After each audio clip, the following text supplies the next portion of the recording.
কারো কারো কবর শুধু সংকুচিত হবে, এমন ভাবে চাপ মারবে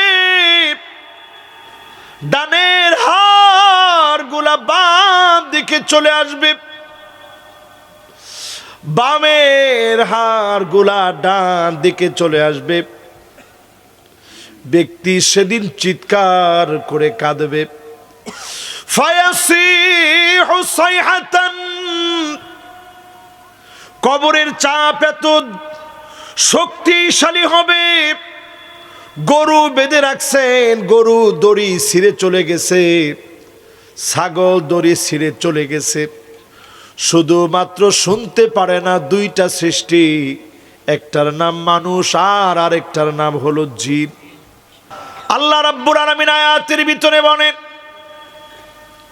যেই লোকটা আল্লাহর সামনে দাঁড়াতে হবে, এই কথা যার দিলের মধ্যে ভয় লাগবে, নফসটাকে, যেই লোকটা নফসটাকে খারাপ কাজ থেকে হেফাজত করবে, ওয়ানাহান নাফসা আনিল হাওয়া, মন যা বলবে, মন যা চাবে, মনের চাওয়া পাওয়া পরিপূর্ণ করার জন্য কোনো কাজ করবে না, মালিকের সামনে দাঁড়ানোর জন্য ভাববে, ওই লোকটাকে যিনি জান্নাতের জন্য কবুল করবেন তিনি কে? একবারে ডিরেক্ট কথা। এটা হচ্ছে একটু বঙ্গা অনুবাদ বললাম আপনাদের কাছে। বঙ্গা অনুবাদ বুঝেন তো, মানে বাংলা অনুবাদ। আল্লাহকে যদি ভয় করে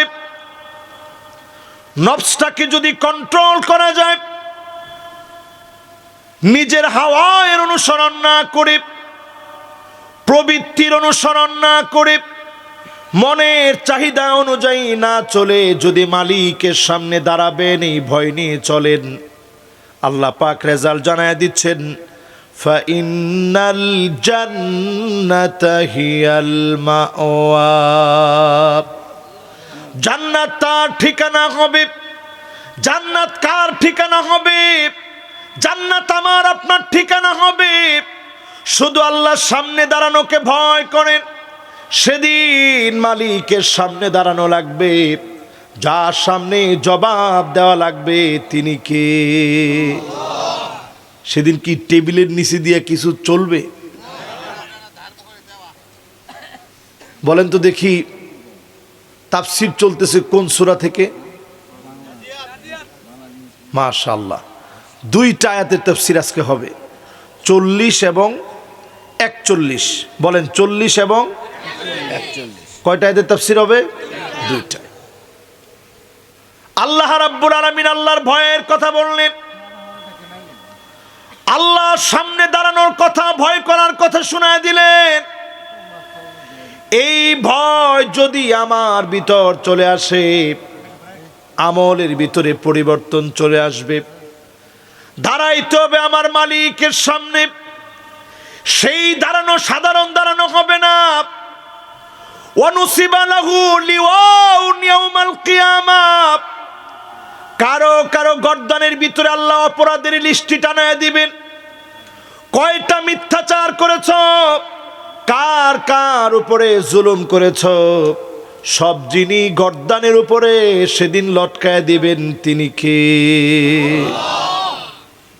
ইট কয়টা মাইরা খাইছেন, বালু কয়টা আপনার নিজের বাড়িতে লাগাইছেন, মানুষের জন্য বরাদ্দকৃত টাকা কয়টা নিজে আত্মসাৎ করছেন, সব সেদিন মালিকের সামনে দাঁড়ায় দিতে হবে। যখনই দিতে পারবেন আল্লাহ কেবল তার কাঁধের উপরে দে।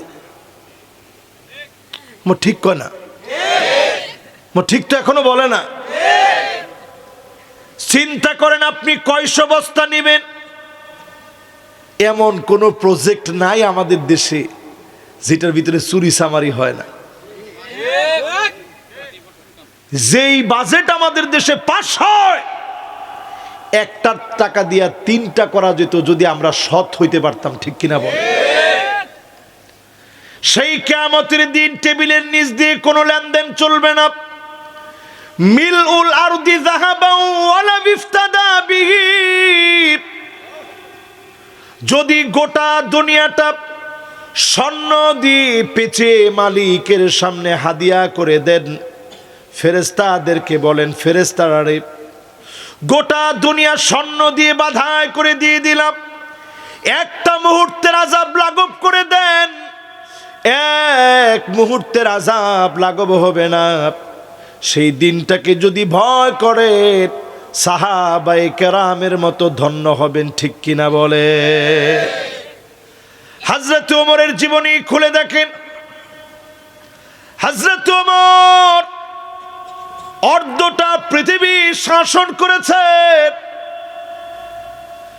নিজে গিয়ে গিয়ে খবর নিয়েছেন। এরপরেও মালিকের কাছে দুইটা হাত তুলে তুলে বলেছেন, আল্লাহ, কেমন করে আপনার সামনে দাঁড়ায় জবাব দিব। আবু বকর রাদিয়াল্লাহু তাআলা আনহু কোথায় যেন চলে যেতেন। হযরত ওমর একদিন পিছু নিলেন, কোথায় যায় আজকে একটু গিয়ে দেখবো হযরতে আবু বকর যায় কোথায়। যেতে যেতে গিয়ে দেখে একটা বাড়ির সামনে দাঁড়ায়া হযরতে আবু বকর দরজার মধ্যে নক করতেছে। দরজা খোলা হয়ে গেছে। হযরত ওমর নিজেকে লুকায় ফেলছেন। খানিকটা পরে লক্ষ্য করলেন আবু বকর বের হয়ে চলে গেছে। হযরত ওমর এসে দরজার ভিতরে টোকা দিলেন। অন্ধ বৃদ্ধা একটা মহিলা বের হয়েছে। হযরত ওমর বললেন, মা গো, একটু আগে যেই লোকটা তোমাদের কাছে আসছে ওই লোকটারই কি চেনো? মহিলা বললেন, লোকটাকে আমি চিনি না, তবে খুব ভালো মানুষ, আমার ঘরের কাজকর্ম করে দিয়ে যায়, নিজের কাঁধে বহন করে খাদ্য আমার ঘরে পৌঁছায় দিয়ে যায়। হযরত ওমর নিজের আর কন্ট্রোল করতে পারলেন না। আকাশের দিকে তাকায় আল্লাহকে ডাক দিয়ে বললেন, আল্লাহ,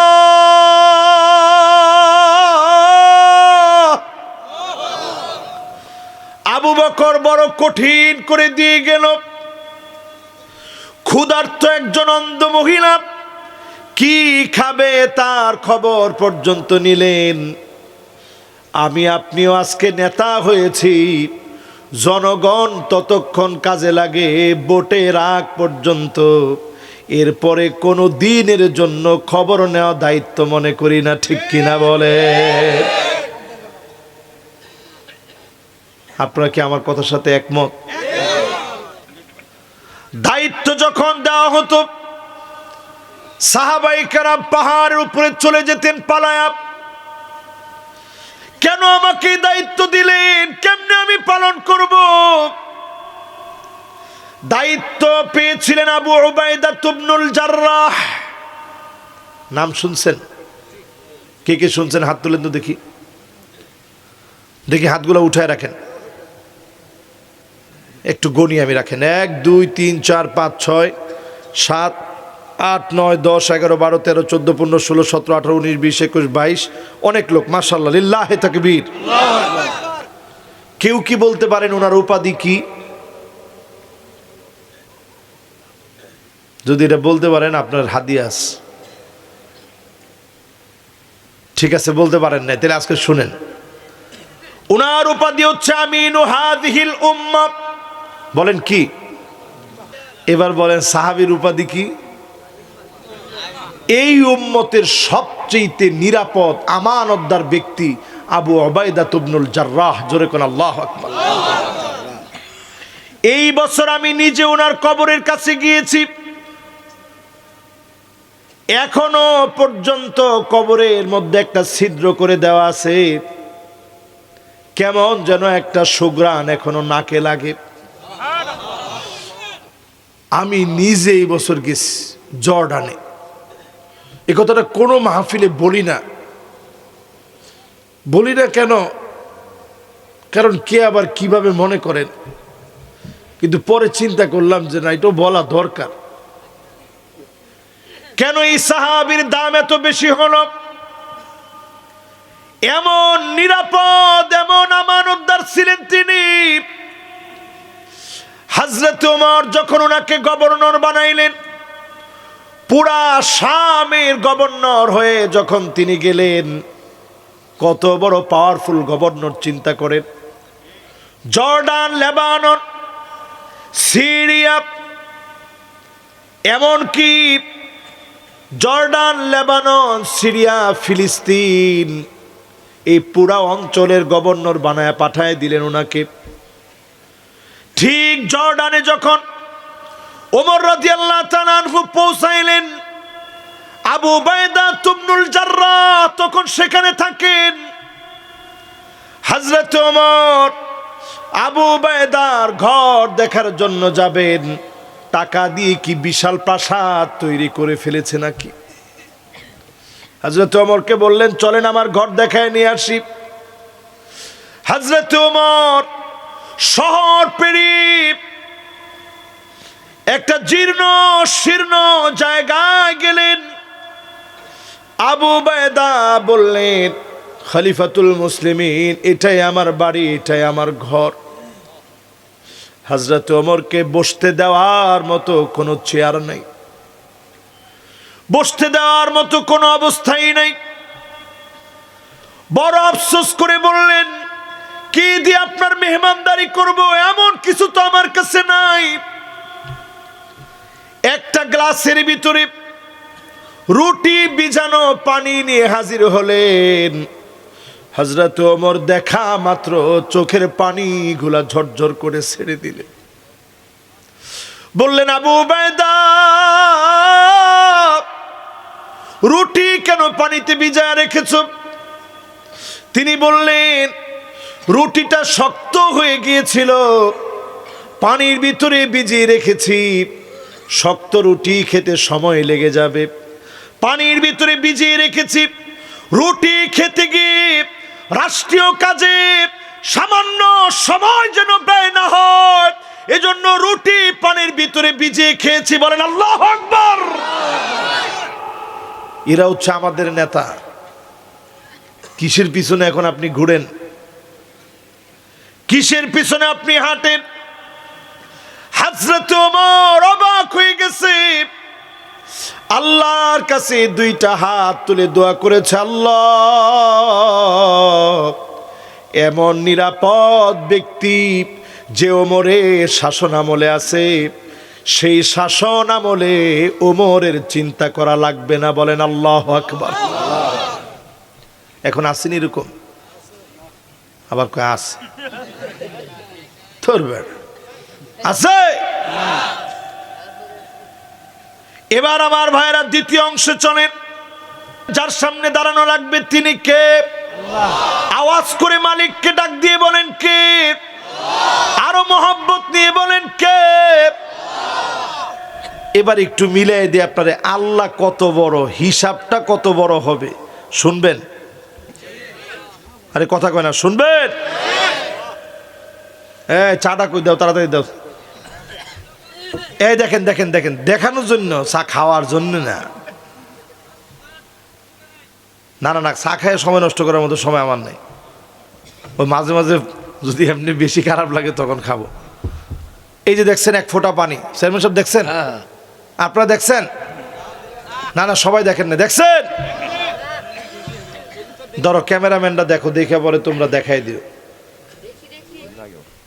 দেখছো? এই যে দেখেন নাই? দেখেন, একজনে কইতেছে, হুজুর এক ফোঁটা পানি কি দেখাইতেছেন? আল্লাহ কত বড় এটা বোঝানোর জন্য এক ফোঁটা পানি নিছে আঙ্গুলে। আল্লাহর আরশে আজিমের খুঁটি যারা ধরে আছে,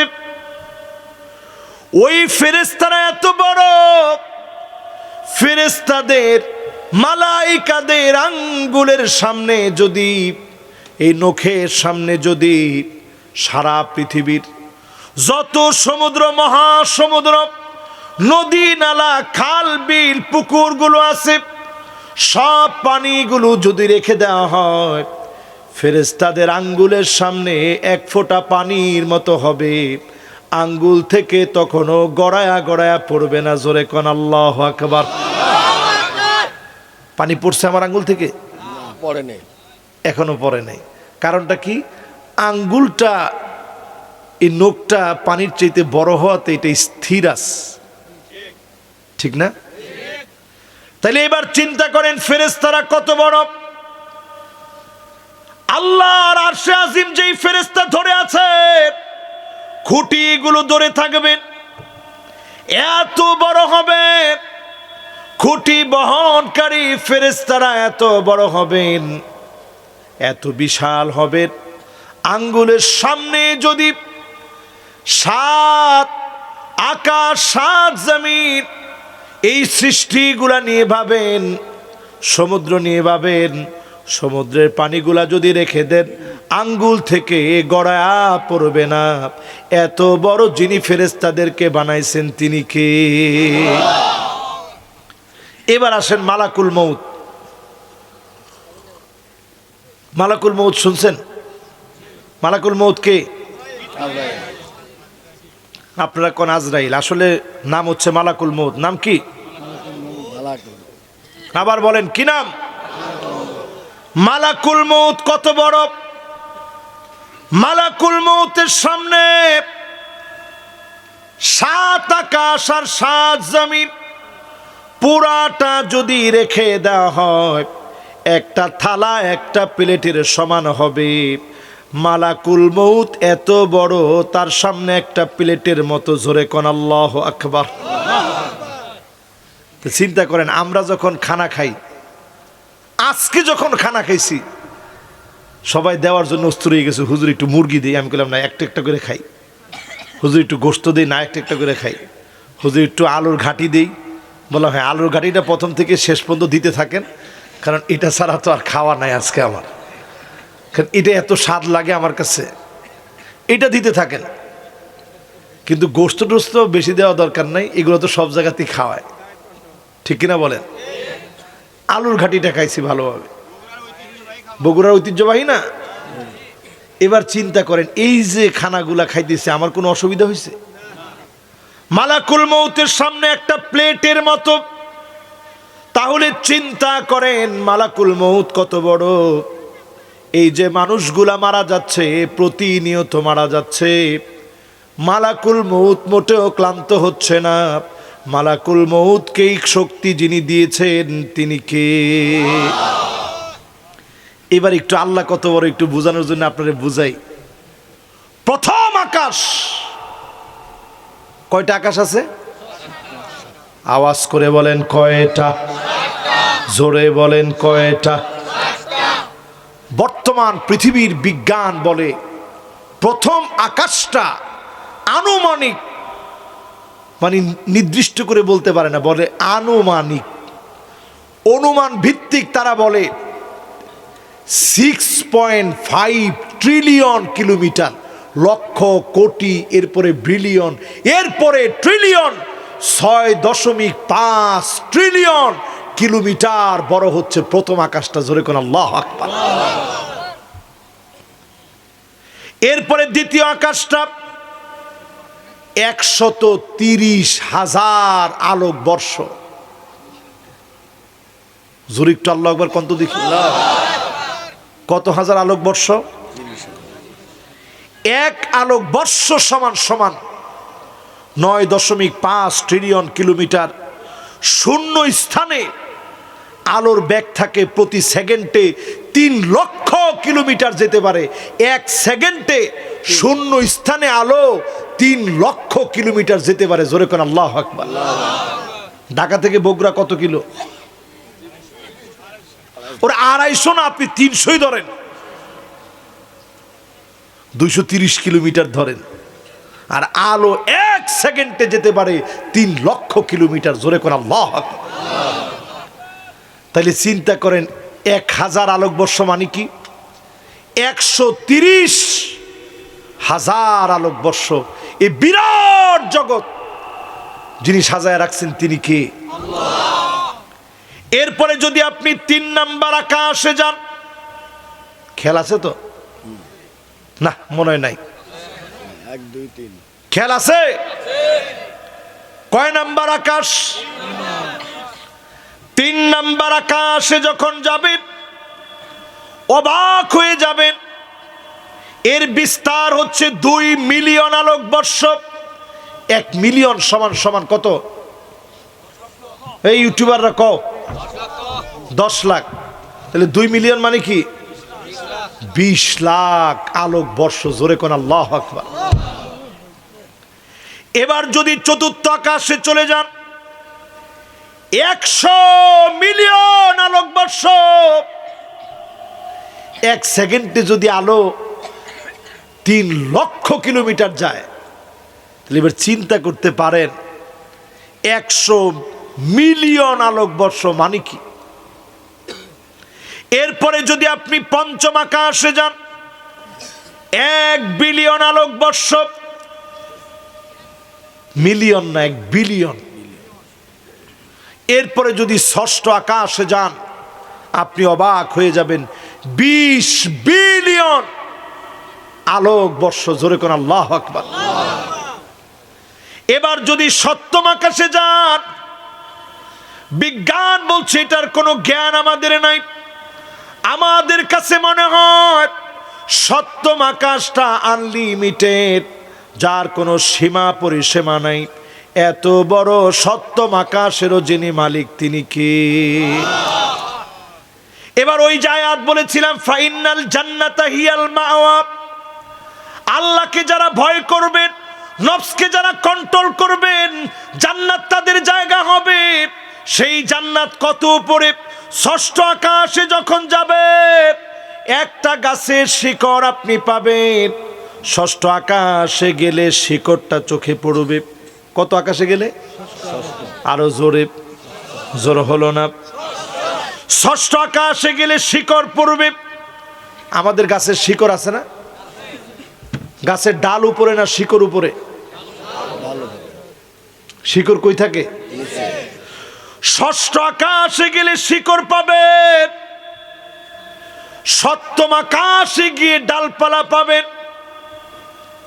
কোরআনুল কারীমে আল্লাহ পাক জানিয়ে দিলেন, ইনদা সিদরাতিল মুনতাহা ইনদাহা জান্নাতুল মাওয়া। এই সিদরাতুল মুনতাহা নামক গাছের পাশে আমার আপনার জন্য জান্নাতুল মাওয়া যিনি তৈরি করে রেখেছেন তিনি কে? ওই জান্নাতেরও অনেক অনেক উপরে জান্নাতুল ফিরদাউস। চক্ষু বন্ধ হতে দেরি হবে, জান্নাতে নেয়ামত দিতে যিনি দেরি করবেন না তিনি কে? কারো কারো কবর শুধু সংকুচিত হবে, এমন ভাবে চাপ মারবে, ডানের হাড় গুলা বাম দিকে চলে আসবে, বামের হাড় গুলা ডান দিকে চলে আসবে। ব্যক্তি সেদিন চিৎকার করে কাঁদবে। ফায়াসিহু সাইহাতান। কবরের চাপ এত শক্তিশালী হবে, গরু বেঁধে রাখছেন, গরু দড়ি ছিঁড়ে চলে গেছে, ছাগল দড়ি ছিঁড়ে চলে গেছে। শুধুমাত্র শুনতে পারে না দুইটা সৃষ্টি, একটার নাম মানুষ আর আরেকটার নাম হলো জিন। আর সব সৃষ্টি শোনে। এমন ভাবে কবরের মাটি চাপ মারে, আপনি শুনতে পারেন নাই। আল্লাহ নবী সেই আযাব নিজের চোখে দেখেছে। আল্লাহ নবী সুবহানাল্লাহ বলে চিৎকার মেরে উঠেছে। আল্লাহ নবী আল্লাহু আকবার বলে চিৎকার মেরে উঠেছে। নবীজি সাহাবীদেরকে ডেকে বলেছে, সাহাবীরা রে, কবরের যেই দৃশ্য আমি নবী দেখেছি, একটা মুহূর্তের দৃশ্য যদি তোমরা দেখতাম। আল্লাহ তাদাফানু,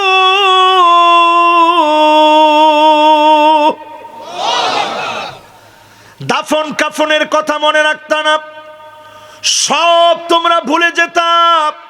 কবরের দৃশ্য যদি দেখানো যেত, সব ভুলে যেতেন, একটা মুহূর্ত যদি দেখতেন আর কেউ কোনোদিন দাফনের কাছে যেতেন না, দুনিয়াদারি সব ভুলে যেতেন। ও আমার বগুড়ার ভাইয়ারা, এই মাহফিল থেকে পরিষ্কার বলি, দিলটাকে পরিষ্কার করে নেন, ভয় পাওয়া শুরু করেন। মালিকের সামনে দাঁড়ানো আজ থেকে যদি ভয় করেন, ডেকে ডেকে যিনি জান্নাতি বানায় দিবেন তিনি কে? হ্যাঁ,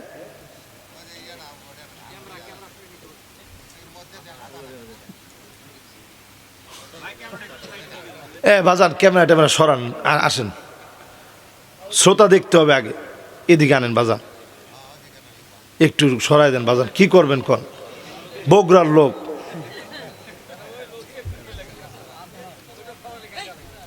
ঠিক আছে, সরাই দিচ্ছে, অসুবিধা নেই, আপনারা যেমনে বলবেন।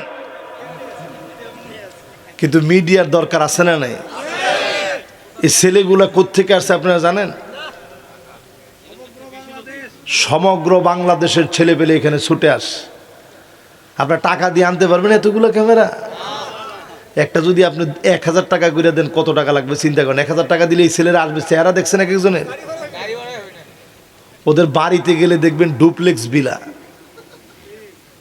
কিন্তু ওরা যে মাহফিলে মাহফিলে আসে, ওরা দিন বিজয়ের অতন্ত প্রহরী, দিন বিজয়ের যোদ্ধারা। সিনেমার বিরুদ্ধে, গান বাজনার বিরুদ্ধে রুখে দাঁড়ায় তারা প্রতিবাদ করে, ঠিক কিনা বলে? এই জন্য এরাও কিন্তু যোদ্ধা। আগে খালি দেখা যাইতো প্রেমের মরা জলে ডুবে না, এখন কই প্রেমের মরা জলে ডুবে না, সব ডুববার শেষ বেড়া। হলগুলার ভিতরে এখন ভূতের আড্ডা, আলুর ব্যবসা চলতেছে হলের ভিতরে, বিশ্বাস করে না। সেই দিন টেলিভিশনে নিউজ হয়েছে, আমি দেশ টিভির কথা বলছি, আপনারা দেখবেন খুঁজে। বাংলাদেশের বিখ্যাত 2টা সিনেমা হল ছিল, রানীমহল আর মতিমহল। ওই ড্যামরায় ছিল না? ওই রানীমহল মতিমহলের ভিতরে সাংবাদিক ঢুকতে ভয় পাইতেছে, না জানি জিন থাপ্পড় টাপ্পড় মারে। সব জায়গায় ধুলা পড়ে আস। এই বিজয় বিপ্লব কেমনে আসছে বুঝছেন?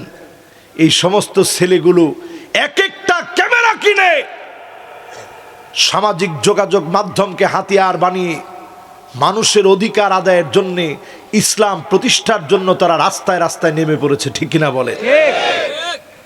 এজন্য এদেরকে কষ্ট দিয়েন না, আবার আপনাদেরকেও কষ্ট দেওয়া যাবে না।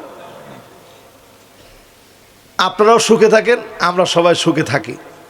রাজি আছেন ইনশাল্লাহ?